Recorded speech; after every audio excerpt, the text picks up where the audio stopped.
7e continent comporte 4 volets. Donc le premier volet, c'est la médiatisation, c'est-à-dire qu'il faut que le grand public sache qu'on est en train de plastifier nos océans. On a un deuxième volet qui est la sensibilisation et la pédagogie auprès des jeunes, qui sont les futurs décideurs et les futurs consommateurs.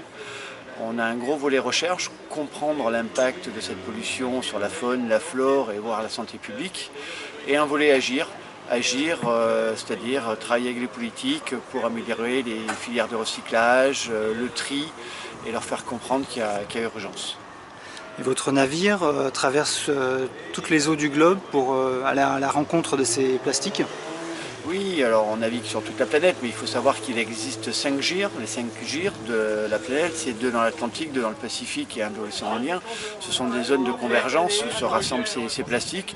Et nous, on se rend sur place justement pour faire un état des lieux et aussi comprendre l'impact, c'est le volet scientifique. Est-ce qu'aujourd'hui l'état de nos océans est préoccupant, catastrophique?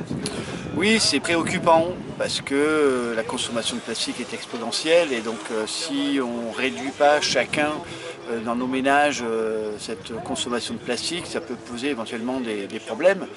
Et puis on a encore beaucoup de pays qui manquent d'usines de recyclage et de tri. Donc oui, on peut dire que c'est inquiétant, mais j'ai envie de laisser un brin d'optimisme parce que ce plastique, il faut qu'on comprenne que ça peut devenir un véritable minerai.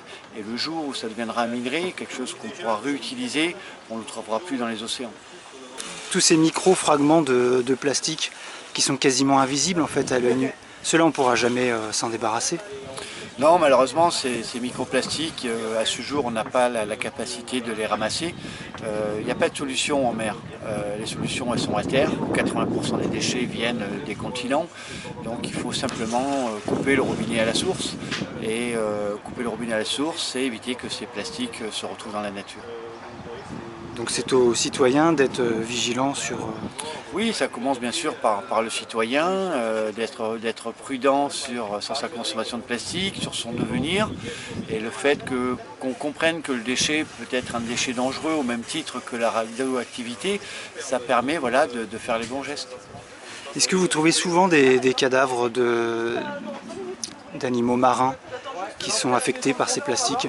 Alors nous en mer on ne les trouve pas parce que s'ils s'échouent pas ou si l'oiseau ne meurt pas sur une île, en mer il va être consommé, il va disparaître. Donc nous c'est vrai qu'on rencontre très peu de cas. Par contre on rencontre des animaux vivants piégés dans des plastiques. La dernière fois dans l'Atlantique on a essayé de sauver un oiseau qui avait un morceau de fil en plastique aux pattes et qui avait du mal à décoller.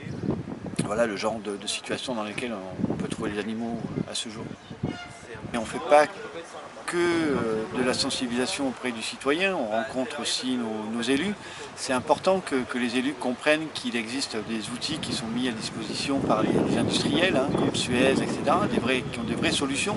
On peut mettre par exemple des stations d'épuration dernier cri qui filtrent ces microparticules de plastique. Il y a des filtrations d'eau pluviale aussi qui existent. Et ça, les élus n'en ont pas forcément connaissance. Et donc ça aussi, c'est un peu notre cœur de métier, j'ai envie de dire, c'est d'aller à la rencontre de ces gens-là et de leur proposer des solutions. Et vos prochaines échéances, est-ce que vous allez repartir en mer pour d'autres expéditions? Oui, on va repartir normalement en fin d'année parce que notre but c'est de faire toutes ces zones de convergence et de faire un état des lieux. Donc pour le volet scientifique, on retourne 2 fois sur les zones pour valider nos travaux scientifiques.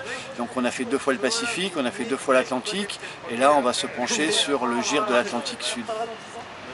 Et vous recevez un bon accueil dans les ports que vous visitez à travers le monde?